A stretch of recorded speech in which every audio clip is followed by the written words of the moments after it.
Let the games begin. This is the spot where your best friend's naked body was dumped. Wrapped up in garbage bags. Hey, Dan, what would you do if Al Pacino took you to a Alaskan dumpster and showed my body wrapped in garbage bags? I feel like I would beat him up. And does not Right? the girl try and like almost attack him? Or no, that doesn't happen, right? No, she's totally docile, like much of the female characters in Insomnia. Yeah. What does Molly think about that, though? That's what I want to know. The clap happened. We're cutting this part.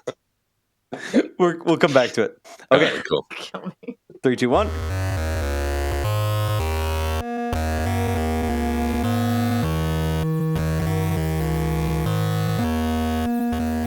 Welcome to Film's Trace, a show that traces the life of a film or two from conception to production, all the way to release and execution. My name is Chris, I'm Dan.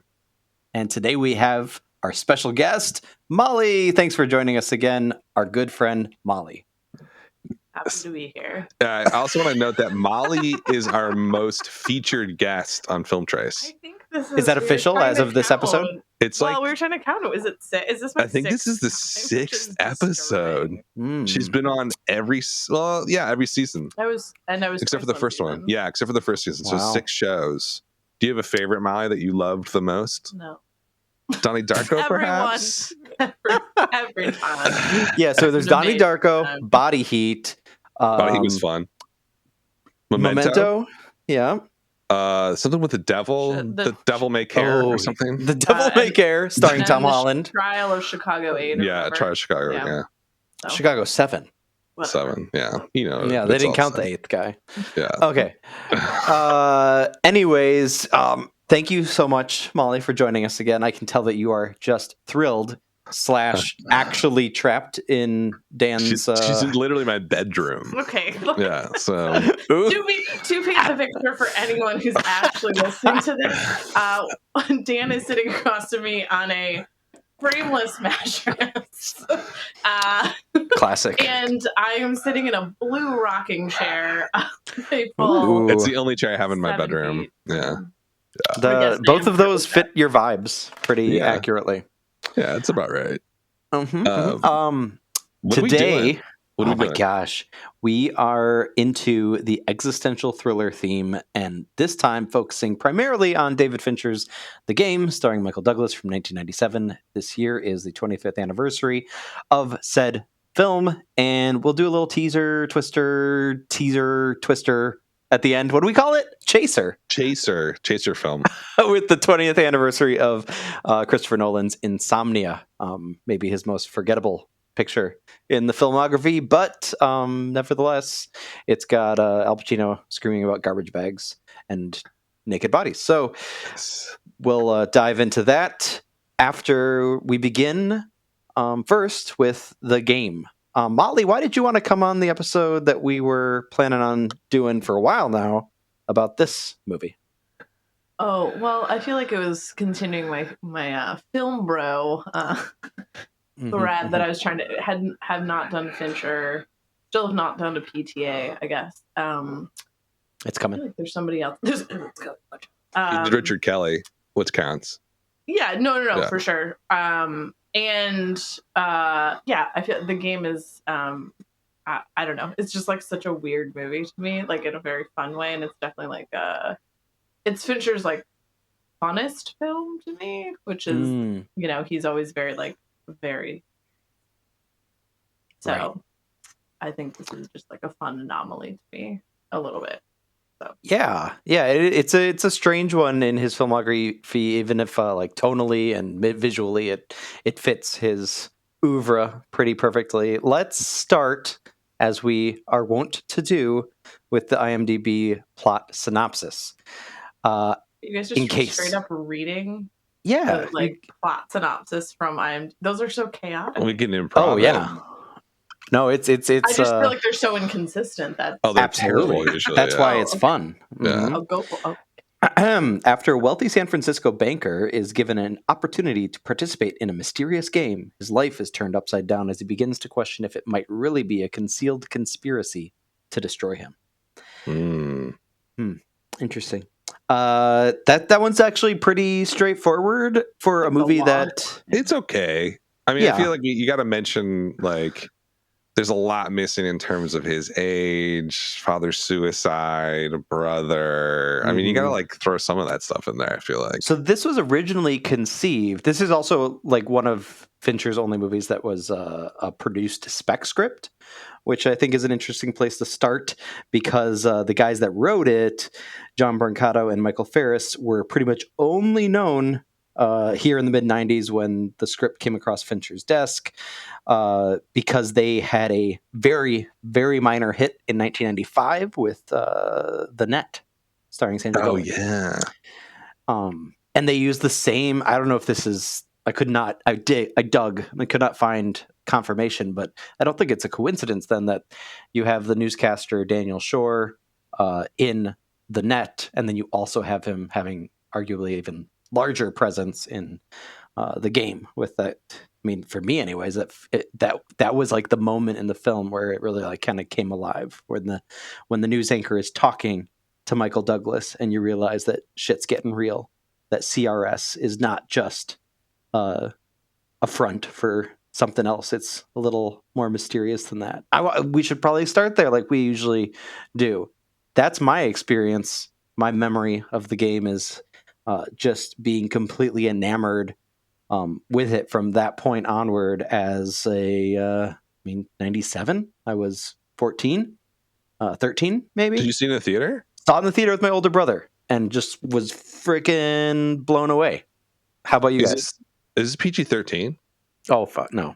Oh, it's R? How did I see yeah. it? Oh, this is before, because before the Columbine shooting, you could go into the movie theater and we wouldn't check your IDs. Right. Yeah, Or so you like if buy you're a 14, ticket. 15, you could just go in and you actually buy a ticket for a rated R movie. They wouldn't care. But Right. after Columbine, they get all freaked out about it.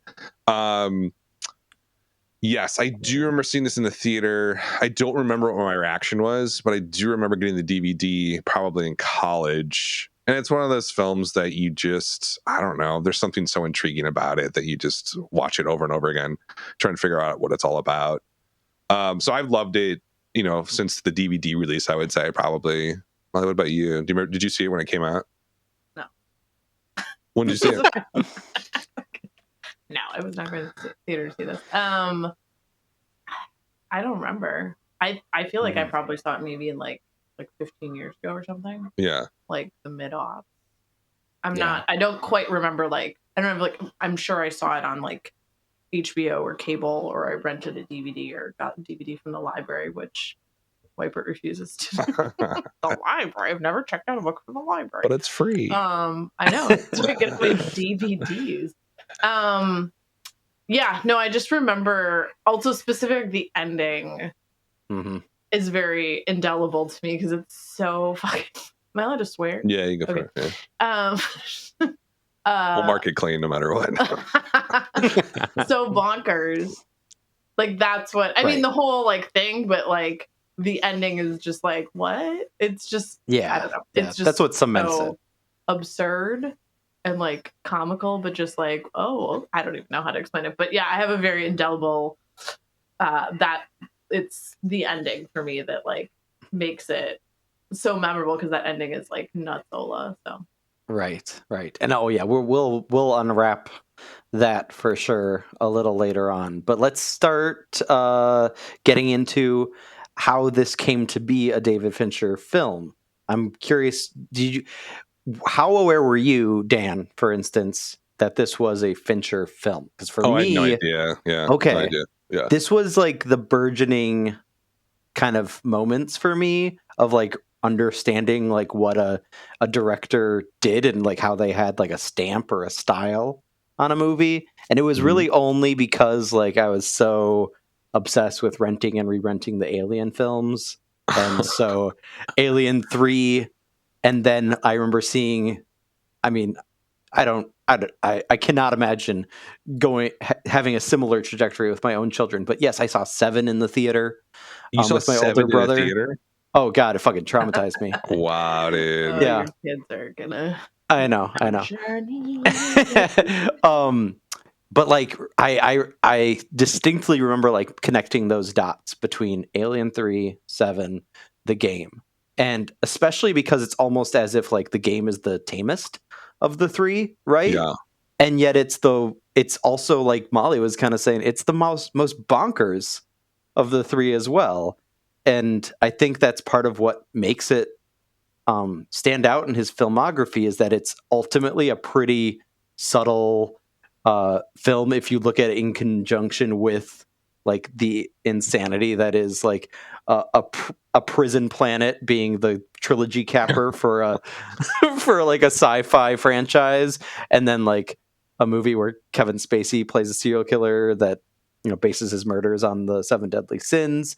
Like a guy that gets embroiled in like a conspiracy that may or may not be fictional, seems pretty low key. Yeah. I don't know what the style does seem to me like there does seem to be something in the game where we get like, yeah, it's a more subtle Fincher that you see a lot of, and like it's almost like the tone or the coloring of the film becomes a little bit less. There's certainly bombastic scenes in the game, but a lot of it's pretty toned down.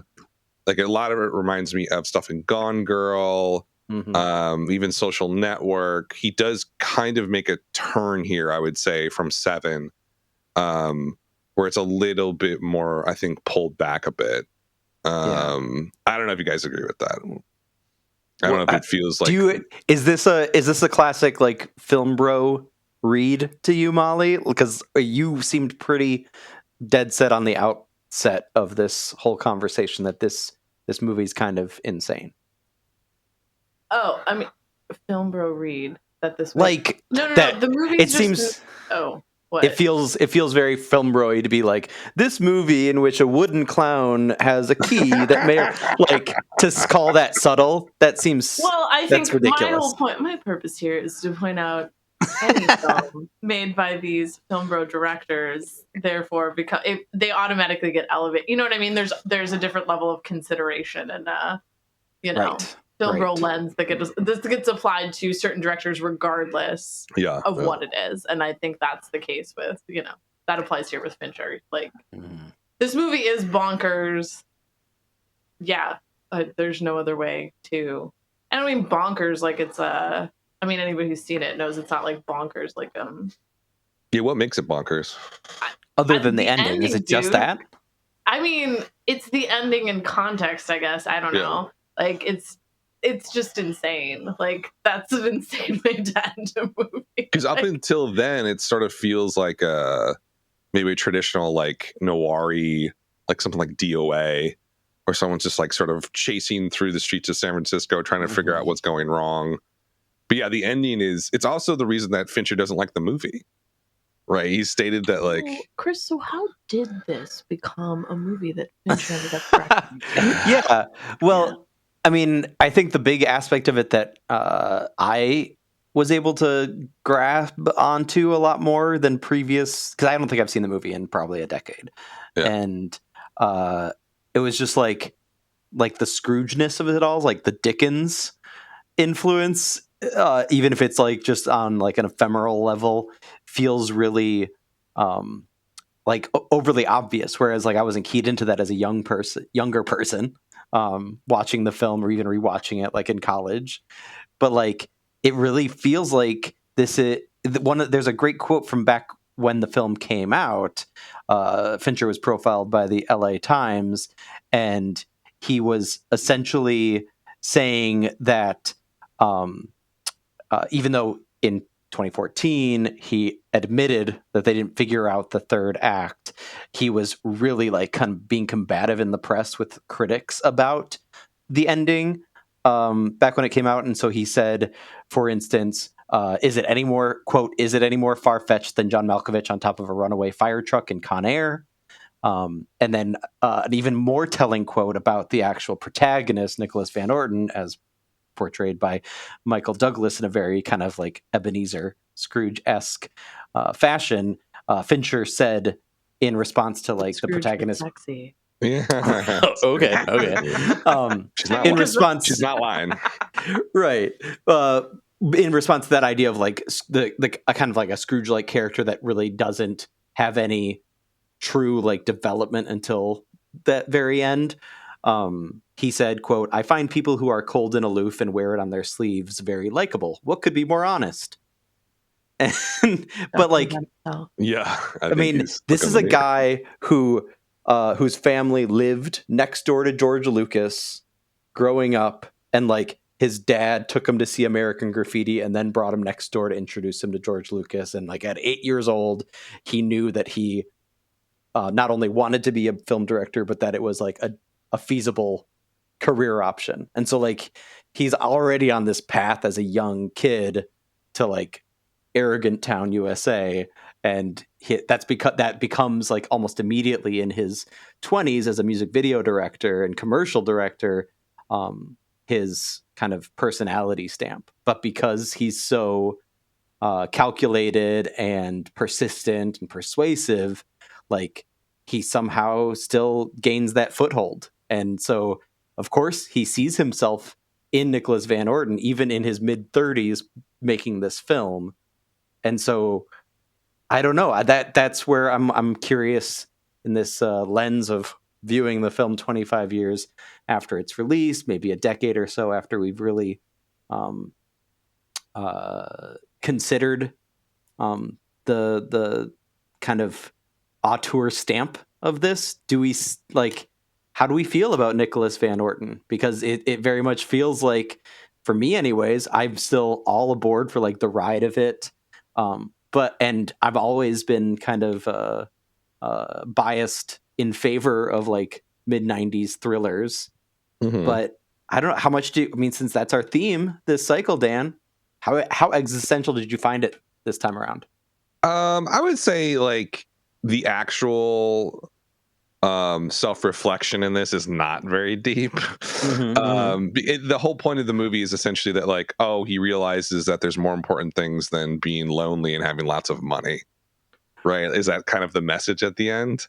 I will say though, from a viewer reflection standpoint, Dan and I did rewatch this together, and it was you have a deep-seated fear that you'd maybe end up like a Nicholas Van Orton. Oh yeah, absolutely, yeah. You want to say which part, but like, yeah, mine is the being very rich. But remember, and I promised that if he ever ended up like that, I'd the game him. Yeah, that's a good promise. But yeah, I mean, that's a good point. It is a common fear among men that you'll end up totally alone and isolated, which men sometimes do. But yeah, I mean, I think the existential part of this seems more in Fincher's style and sort of the journey that he takes you on visually, and the mood of it. Especially the scene where he gets back to the house and the neon paint and stuff like that. It's very disorienting, and it's sort of, he's trying to put you in a place where you feel Micheal Douglas's anxiety, uncertainty. I mean, the one thing he is very successful in doing is getting you to be at least a little bit empathetic with Micheal Douglas, who's honestly a complete jerk and dirtbag. So like in that sense, he's successful in getting us to sort of connect with the protagonist, putting us in that disorienting sort of experience that he's going through. But to me, the existential part of this is pretty on the shallow side, I would say. There's not like a philosophical thesis underlying this film. I'd be curious to see a draft of the script that was less indebted to like the plot mechanics of it all and more into like the character study side of it. But that's also part of like the appeal of he says when looking back in 2014 that his thought at the time was that if you just focused on keeping, quote, your foot on the throttle, it would be liberating and funny. I know what I like, and one thing I definitely like is not knowing where a movie is going. These days, though, it's hard to get audiences to give themselves over, unquote. So it feels like it's like, and we've had this conversation on Film Trace over and over again about like the lasting impact or the rewatchability of a film several years later compared to when it first came out. It's still got that like throttle to it. Like I was not bored once even rewatching it, knowing every twist and turn along the way. And yet you're right, Dan. Like if I had empathy, it was more towards the supporting cast. Like I despise Sean Penn, but he does give a really fun little kind of, admittedly two-dimensional, but at least like engaging and contrasting performance as both the Conrad that is authentic and the one that is, part of being an actor in the game. But then there's also Deborah Unger's Christine, which just feels that's part of like the film bro thing too, where it's like how do we see any authenticity of her, or is it all manufactured all the way to the end where they drive off together? Well, I mean, everybody's just that. I mean, normally I'd just be like mad about it, but I think in this case, I don't know. I guess I look at it like, it's just like fun. So like, I don't need it to be super deep. Like I do. Yeah. I guess I agree with Fincher in that point of like, I think he was trying to just, like see like, what if I just made like this straight sort of plot driven thriller?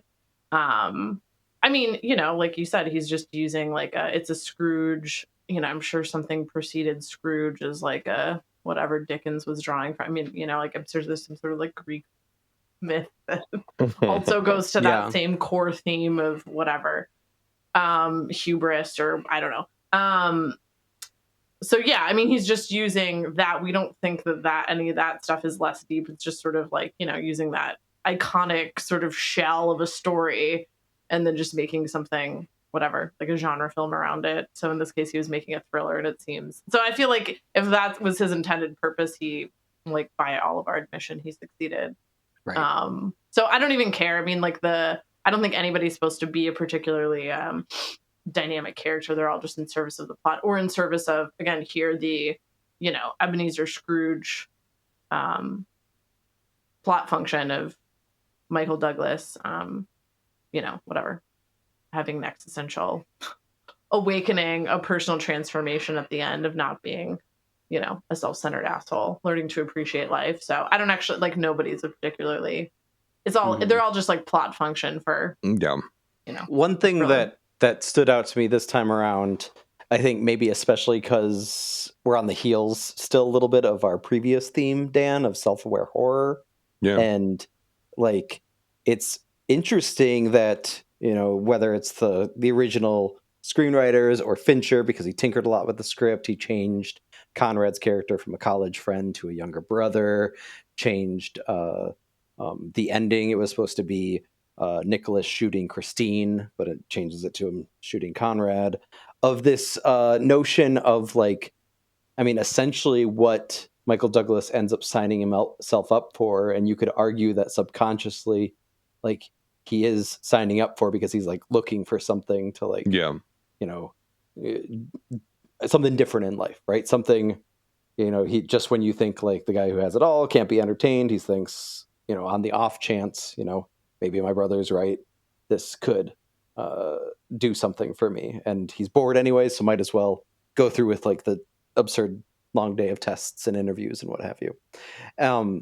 But my point here is that like, and this was actually analyzed by an author for Little White Lies, which is one of my favorite recent film analysis sites. Anton Biddle did an anniversary piece on the movie, and he said, as well as being about class structures, the game is also concerned with the artificial workings of cinema itself. For the people at CRS operate like a film crew, wrangling a large ensemble of actors and extras, coordinating set pieces, engaging in elaborate stunt work and special effects, and handling one narrative twist after another to lead to their very private audience right where they want him. So essentially, like, turning, it's interesting because the whole point on the surface level is like, don't be a self-centered asshole. But what they have to do to get there is turn him literally into the main character of a story. Yeah, that's a good point. Right? So turn him like into a protagonist in a movie, essentially, to make and that's his how life he's more learn exciting. not to be self-centered. I know. And I read that Little White Lies, is it whatever the site is that what it's called? Yeah. I read that piece too, and I was like, I felt it was a little bit of a stretch. it felt a little. One of the points they bring up in there is like it's like a dissection of capitalism. I don't know if that's going on here. I stayed away from the class structure thing because I don't know. I don't know if that's really good. I think there's there's a lot more potential for depth in like the psychoanalysis of the main character, right? Like talk about like social structures and whatever structuralism and stuff like that. Fincher doesn't seem like he's trying to hit that ball. But with the father stuff, I feel like we just graze along the fact that his father killed himself at 48. He's turning 48. It's in the background of everything. There's the ending moment where he chooses to jump just like his father. And those are all, I think, poignant points. But like, there's not a lot of like development underneath that. Do you guys think that that's true? Or is that kind of, not that it needed it, but I'm saying that there's a potential avenue to go a little bit deeper, I think.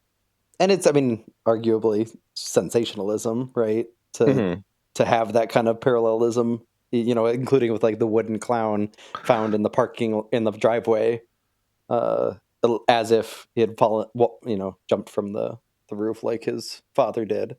But yeah, it felt like a lot of, at least this time around, it still like worked on a surface level. But like, what's the point? What are we trying to prove here? That he's suicidal? Because that feels like a problematic read of. Yeah, but there's also like a potential of like trying to like he never really. I think he's haunted by his father's suicide because he doesn't know why he did it. But there's not really an exploration of him trying to discover exactly why that happened, and by him essentially killing himself at the end. Is that really a sense of discovery? All he did is sort of live out his father's path before him. And it's sort of like, how is that freeing? You just basically committed like the cycle. Yeah. How is that his greatest fear, though? But in the end, he commits. No, I don't think that it is either. We're reaching. But we're not reaching. We're not reaching. We're demonstrating the fact that, like, at the end of the day, as much as like the game has like I think a high status, right? Maybe among film bros or whoever, Chris, what did you learn when you watched when you delved deep into the Criterion Edition? What made it Criterion Edition worthy? And that's the thing. What did you discover? It's the double disc exploration. It's the only Criterion Edition for a Fincher film. Am I right? Yeah. He didn't believe me when I told him the game had a Criterion Edition. I was like, oh, it does. Yeah. Well, I think. But what did you learn, Chris? I ultimately learned that like Fincher is a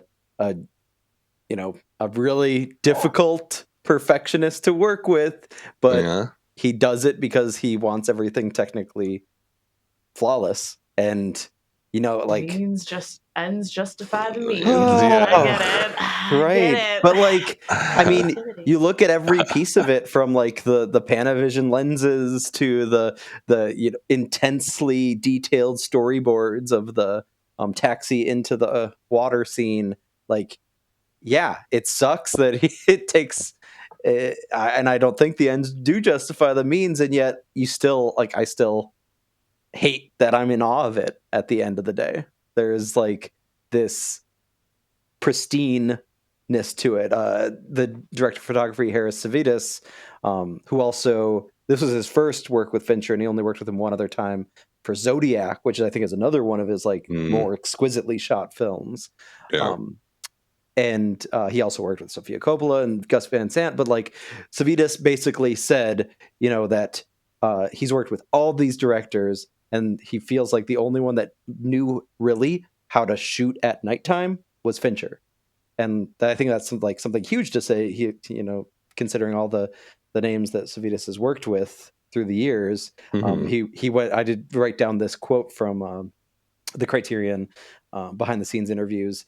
He said that he felt like Fincher's vision, not even like thinking anything about like narrative, character, whatever, just like visually, just as a photographer, because that is his background, right? Like he was visual effects on Return of the Jedi, and then he did lensing on, music videos for Madonna. So like he felt, this is Savitas's quote, if the light is beautiful and looks expensive and it helps you believe the story more, then it will justify everything. To go right back to Molly's point about the ends justifying the means. Yeah. And like, I hate that yeah, I think that's condemnation. But yeah, I mean that. Yeah, it looks. I mean, the thing about this movie that always keeps it in sort of the upper echelon is just the craftsmanship of it, and it's tight. The script, I think, is basically ridiculous. I mean, it doesn't really make any sense whatsoever, but that's okay because it doesn't need to make sense. It just feels like it's a ride. You're along for it, and Fincher admits that. It's the reason why he criticizes the last part of the film, because he realizes it didn't have an ending that made any sense. But I don't know. I love that. But I think that's what kind of makes it nobody works. else has to. I love that the movie ends in like a giant glass ceiling ballroom with the world's largest inflatable landing mat, with everybody dressed in like formal wear, and Micheal Douglas just like throws himself in. Like, what? That's I cannot think of an ending that's like just like slightly more like, what is even happening? My favorite little detail is the voiceover of the walkie-talkie is like, be careful, sir, it's breakaway glass, but it can still cut you. And then like debriefing afterwards when he comes in, they're like, yeah, I don't know, man, we weren't sure if you were gonna jump. I was like, what? I had to push. I was gonna push you. I was like, so I would like to know the crew's like the game crew's backup plan, like if he didn't decide. Well, she says that jump. She was supposed to push him off, or someone's supposed to push him off, right? James Rebhorn's character, and we go ahead. That was a point of contention during rough cuts of the film, because Fincher co-produced it himself with the co-founder of Propaganda Films, and what's his name, Scott something, and he was basically doing the tug of war with Fincher, but then also kind of being like going. I mean, this is all just Hollywood hearsay, so who knows what the actual communication issue was, or if it's just gossip. But he was basically the main line of communication with Polygram. My source is your source is Chris. There's that LA Times profile of Fincher that came out in '97 when the game was released, but then also a oral history of Polygram, which I revisited because I did that whole video essay on like the early. Yeah. So this is making me want to go and do this, the part 2 of that, because man, the Polygram years are crazy. Anyway, so Steve Golan, not Scott, who was the co-founder of Propaganda Films, Fincher's company, he was throwing his hands up in the air, especially with the game. Like, he had already done it with 7 because that went over budget, and now the game, which he knew would not didn't have the star power of Brad Pitt and Morgan Freeman. It was very much, originally it was going to be Kyle MacLachlan in the lead role. And then things got all messed up because Brad Pitt's schedule opened up. They sat on the game for a while. Anyway, so when they revisited the game, like, Fincher wanted to blow up the budget even more because 7 was a, decent hit. But then, Golan didn't want to make the budget blow up too much. And so he says in this profile, and it's really funny because he says it like equal parts insult and compliment. He says, there's a part of that Douglas character that David really relates to. You have to be careful with David. You're going to always have your hands full with him. He's very clever and manipulative. He's also anal and fastidious, which can be incredibly infuriating. If you came into his office and played with something on his desk and didn't put it back in precisely the right place, he'd go nuts and have to move it to the exact spot where it was originally. So I couldn't talk directly to him when I was dealing with the guys at Polygram who distributed the film and very much had, probably points in the game. And so then when the rough cuts started coming back, Polygram execs had all these questions about the plot mechanics. Of just course like they did. right. It makes no sense. It's completely No, it doesn't. nonsensical. They suggested that they do some reshoots and some additional shoots of like behind the scenes at CRS to quote see more what was going on. No, that's a mistake. Yeah, exactly. But like Fincher fought back on it, and somehow he ended up going to this meeting with Polygram having the goal of saying do these additional shoots to like give more information about how the game works. Yeah. And not only did they walk out of that meeting with Fincher not having to do that, but Fincher walked out of that meeting with more money to buy more expensive lenses to do reshoots on the nighttime scenes that he wanted. Which, I think that tracks with his overall attitude. Yeah. What's interesting, though, is that I think he was wrong, right? Mm-hmm. When you look at the performance of this movie and how it did, we talk about it in like this, oh, it's amazing, it's cool, it's interesting, it's an important film from the time period, but like it cost $70 million, right? Took it 109, so it lost money. Even on video and DVD and all that kind of stuff, it's not going to make a lot of cash. So it's like, was there, I'm thinking just from like the Polygram's perspective and the business perspective, was there a way to dumb this thing down a bit more or make it a little bit more grounded to have it be a more mass appeal film? Or does that ruin the whole thing? Yeah, I think I side with Molly. I think that you do anything more to over explain this ridiculousness, and then you lose like the sheen of it, and you lose like the prestige quality of it, and I don't think that really would have mattered at the end of the day, box office wise. Someone's agreeing. Yeah. I mean, I don't see how you would have. I feel like it's just like it's crazy anyways. So like you have to commit. It would have just been a mess. Like I feel like it would have been messier. Yeah. Like it definitely would have been one of those movies where you're like, what did I feel that way about? Something recently, but Woman in the Window is a great example. Yeah. Where you're like, oh, there was like a totally different movie here. But somebody like chopped the crap out of it and made it like an incoherent mess. Yeah.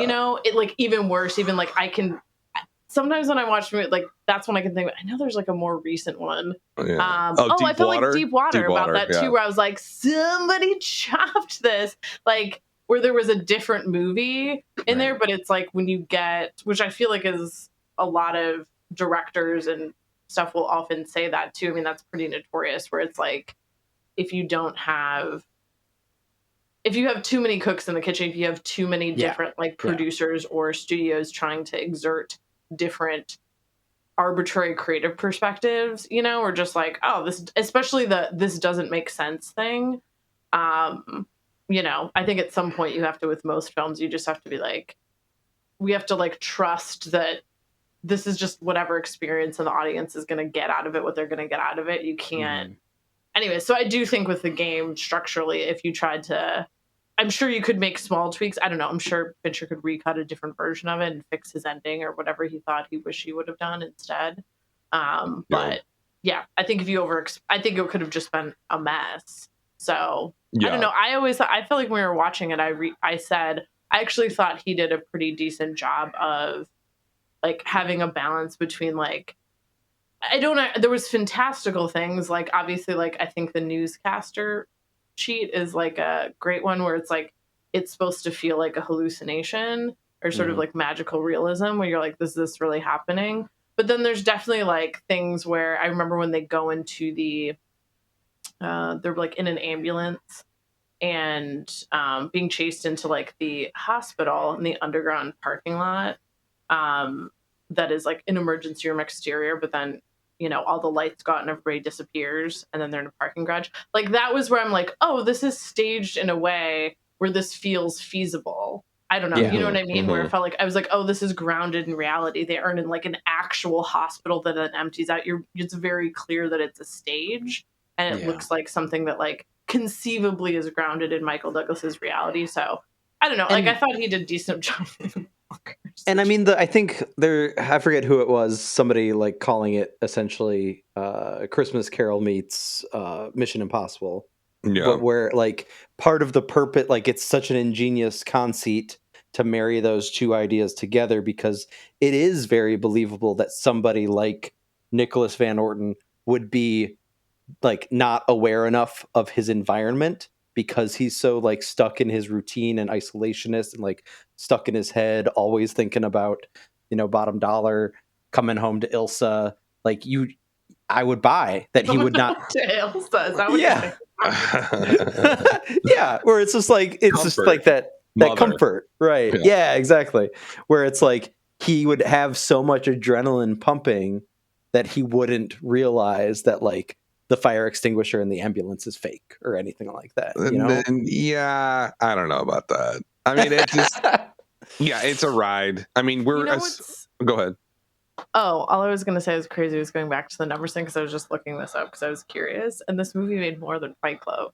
Did it? Yeah. Oh, I mean, just wow. a few million more. But yeah, the box office for Fight Club was only like 101 million. So how does Fincher still keep getting? I know, it's crazy. Well, actually, like everything, I mean, Panic Room, which I think is a stupid.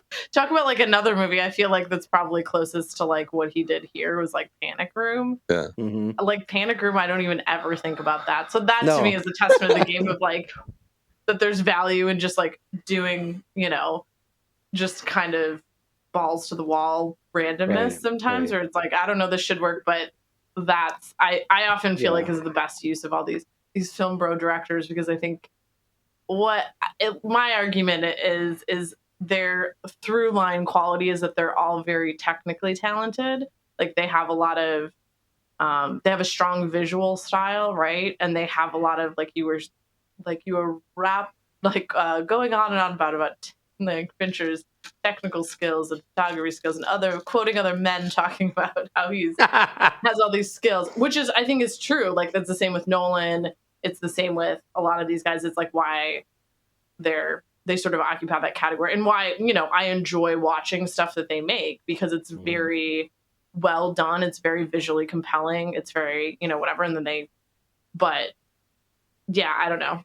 Panic Room is very forgettable to me too, which I feel like is probably the most similar thing to the game in a way, because it's just like him being like, I'm going to make this very sort of small cast, like narrow conceit thriller kind of film, and but anyways, Panic Room made almost 100 million more. Oh, yeah. That Leto factor. Yeah. I mean, it's interesting because, like, it's the classic. It's also the classic case of the film bro that somehow keeps being able to make movies that add to their like cultural cachet, but don't actually have much of any return box office wise. Like, just looking overall at the 1997 box office, the game was number 42 on the list, right behind Speed 2 Cruise Control. Nice. So it's, I mean, and it still was a number one its opening weekend, against no other new movies, but G.I. Jane in its fourth week. Yeah. And Fire Down Below, a Steven Seagal movie, in its second week. So like I can't imagine a scenario or an alternate script or a changed ending that would have resulted in much of any different financial performance, but it would have essentially been like, hey, who knows if he would have gone on to Fight Club if he had made a bunch of concessions and decided to be a studio guy. Like he said straight out in that LA Times profile that his experiences trying to work within the world of the Alien franchise and please the execs at 20th Century Fox, like that he was never going to like return to that kind of wheelhouse again. Yeah. So he would never cede control again, is what he told the Rolling Stone. Yep. And he did not. Right. Let's talk about Insomnia now. Yes, so please. I think if we all agree that the game is a masterful genre film, can we agree to that? Masterful genre film. What do we call Insomnia? Or I think what we're going to have to ask is what went wrong with Insomnia, where it doesn't really seem to meet the level of the game. It's not fun. I mean, the game's fun. It's enjoyable. It's a ride. Insomnia feels like a root canal. I don't know. What would you guys think? That's my initial take on it. Well, I think I have to start. Have you either of you seen the Norwegian movie that it's based on? No, but I read the plot and it sounds way better.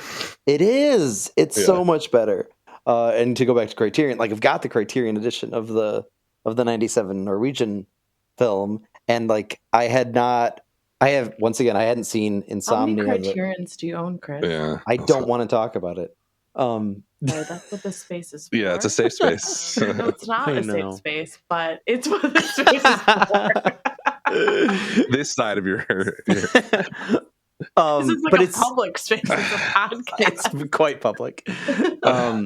The biggest thing that I hadn't realized, because I hadn't seen the American Insomnia since it was in theaters, was that there's something about like that Scandinavian like cinema style that lends itself to that super serious, dark, brooding atmospherics that I don't know. I can't think of an American director. Like every time I think like another filmmaker that could pull that kind of thing off, it's somebody also who's not American.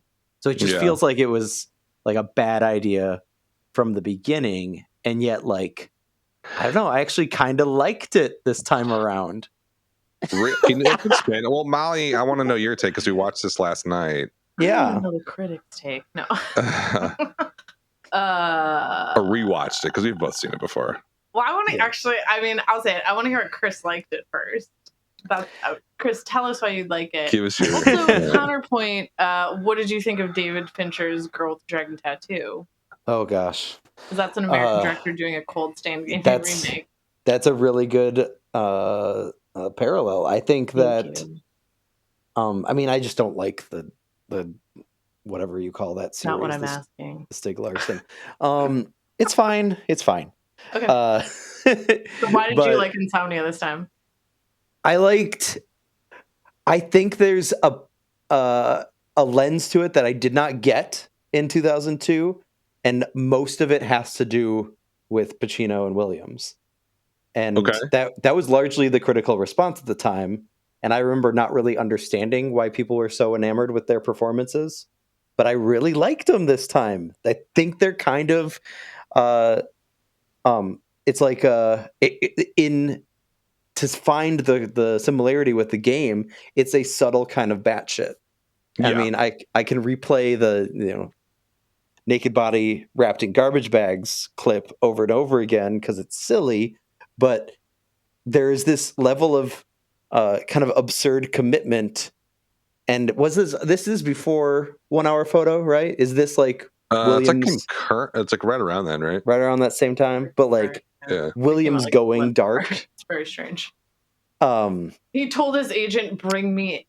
I want a super serious villain role," and then he did like 3 of them, like within like 6 months. It's quite strange. Oh, Death is Smoochie. Is that the other one? Yeah, I guess that's a little bit more random, but yeah, 1 Hour Photo and this are very similar, and so it's like very in terms of like the sort of. It feels weird. It feels like he was like, one of these won't happen, so I'll do both or something. Right? Yeah. Cover your bases. But like, I just found both those performances really magnetic this time. Whereas when I saw it at 18 or whatever, it really felt like I remember seeing it for a matinee, and it just like my memory of it dissipating pretty quickly. But I also remember being super hyped up because it was all about seeing the follow-up from the Memento guy. So yeah, the Memento dude. I don't know. Yeah, I can tell you why it doesn't work for me. I mean, in ways that maybe just the Danish version works, or just other movies that sort of take on like somebody's sort of like existential descent into whatever they're kind of going through. It's specifically because they frame Pacino's descent as this lens of like the whole thing from the beginning to the end is framed around this idea of like, again, ends justifying means, cops being good, bad, losing your way. It's all framed very much as like this cop identity thing. And this idea of, and like that's how his descent is framed, is not that he sort of is, you know, it's kind of like an interesting sort of breaking point of somebody from something from like a very like personal existential crisis. Like I feel like in the Danish one, like the precursors and like internal affairs, they're gonna blow up all of my investigations. I did what I had to do to keep these dirtbags off the streets. It's like, oops, I fucked somebody I wasn't supposed to. Yes, and exactly. I got in trouble and I shouldn't have done that. And like it's like this moral gray area, but like it's like a personal sort of like fuck up. And like that's what it's framed around. And it's just sort of like a lot more, you know, like just a person. It is truly like a personal, and it's not framed like with Al Pacino. It's all about his crisis is, you know, whatever, like losing his way because he stepped a little too far into like doing what he thought needed to be done to keep those guys off the streets. And at the end, I wanted to vomit in a bag when he was like that. I hate that ending where he's like, to Hilary Swank's character, he's like, "Don't lose your way, bro." Don't lose your way. Yeah, it's the worst. It's the worst. And I'm like, gross. Again, too, it's just the whole thing doesn't work for me in that, like, again, sure, there's some fun stuff, but I also, that particular piece, again, if we're talking about existential thriller, like existential stuff like that, if this is supposed to be in that genre, it does not work for me at all because of that, because it's just a gross, like, lame, you know, cops do what they gotta do. Right. Yeah. Whatever story. Sometimes you don't have to play by the rules. Yeah, but don't lose your way, Hilary Swank, like I did. But you understand that ultimately she gets, like, she affirms that he's a good guy. Like, it's okay. You make mistakes, you've lost your way. But he's like, yeah, don't go too far like I did. There was that like classic procedural trope too, that they're trying to like do a full circle thing with at that ending, but like at the beginning I almost choked on my water. I was laughing because I was so surprised by the like her having done a bunch of research on Pacino's murder cases from Los Angeles. Like that's a thing that like cops in rural areas do, is they like follow the cases of the cops that are in more urban areas, like they're celebrities or something. Like that whole, it's just like that really unfortunate American take on the cop genre that is, like you said, is not a part of the Scandinavian version at all. And I don't know. I was entertained by it at least, whereas I think that the kind of, there was a levity there that maybe was accidental. That felt enjoyable to me, even though, yes, I agree. At the end of the day, it's so silly that we're like supposed to empathize, even if we're kind of not. I don't know. That's it. It almost went there where it's like he has a realization that nothing that he did was okay, and that maybe he did mean to kill his partner. But it's felt like so that hazy. Was more like sleep-induced psycho. Like, sure, right. And that's supposed to be part of the whole story. And that's what I'm saying. I think that like etherealness ends it to like, and again, a personal existential crisis. He doesn't. If he was going to have an existential crisis about the role of cops in general, like if you were actually going to do that, that's to me where it would have. So like, I see your point of like, I think if you look at this as like sure, it could work as like a mediocre to like okay or like fine, like procedural is just like a cop thing, but like sort of any sort of deeper, for me it didn't really work, though I see, you know, Pacino was trying to do something. Well, I thought it was funny that like it has like almost like universal acclaim, right for critics. That's a good question. Like if you look at the critic stuff for this, it's like it's high, it's like 90s on like is it Rotten Tomatoes websites for there's things, right? There's one negative review. Yeah, it's one of the them. other one. Rotten Tomatoes. Yeah, but I feel like there's a third one. Oh yeah, there's Letterboxd. Letterboxd, come on. Letterboxd. It's the film. But I mean it's Nolan, so like there's no bad scores. But there is one really bro cushion. entertaining negative review from Michael Strago, who would go on to Village Voice, but he was at the Baltimore Sun at the time. And he says, quote, "But Nolan pushes the Twilight Zone atmosphere so hard that it loses its capacity for mystery. When it's not assaulting us with jolting audiovisual expressions of fatigue, this movie plays like a pedestrian response to David Lynch's effortlessly eerie Twin Peaks."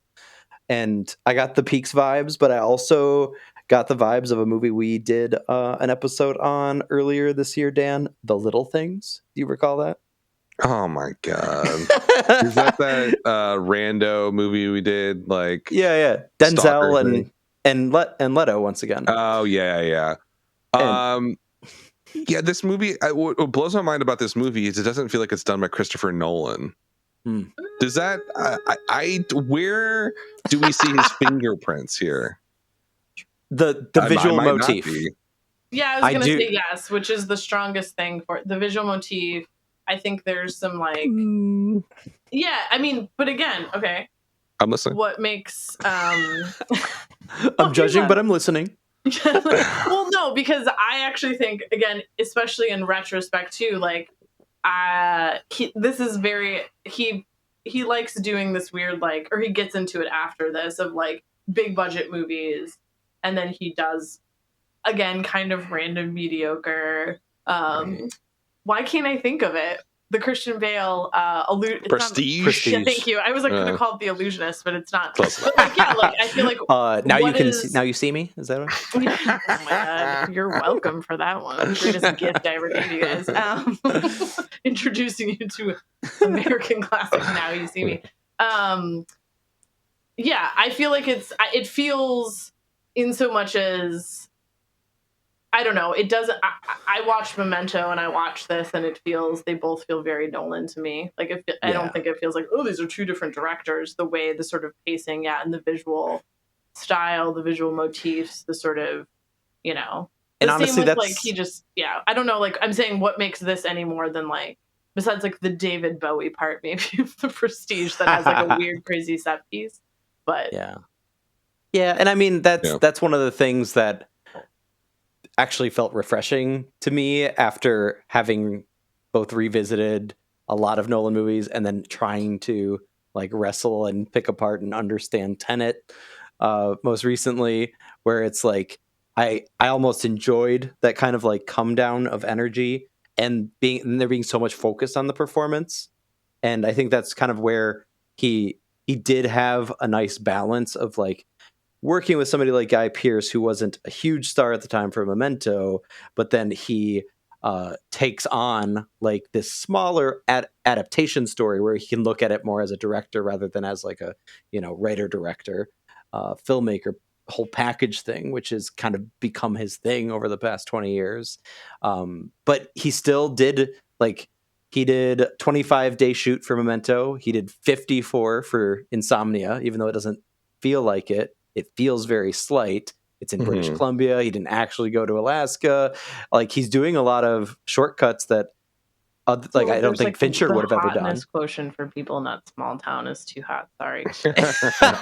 Yes. Like Nicky Cats, Nicky Cat, oh my gosh, Jawline, Maura Tierney. Like, what I mean? There's like a one too many where I was like, ooh, the mix is not right. You got Maura Tierney's like, I know that she's a character actor, but that was too small of a role for her, right?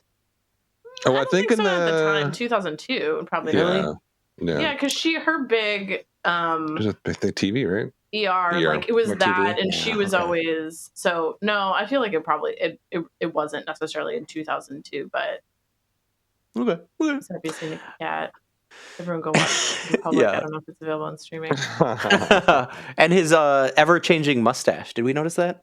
I'm pretty sure it's fake. I think I decided to actually stick on mustache weirdly. Like, it just looked, there was something off about it. We talked about something weird.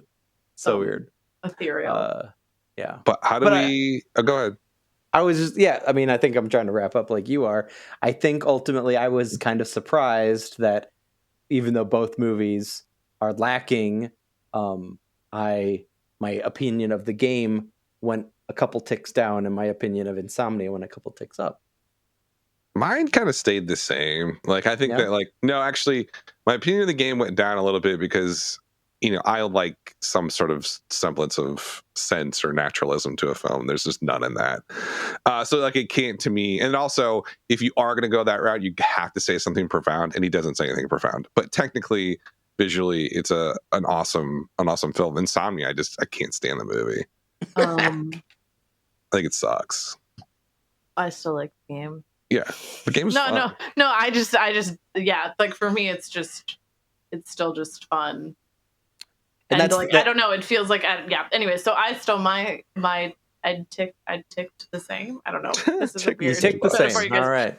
For the game, and I think I'm the same for Insomnia too. But I also rewatched it recently already because I think when we watched Memento. I rewatched a couple Nolan films. We talked about Memento last year, but I think this time when I was watching it.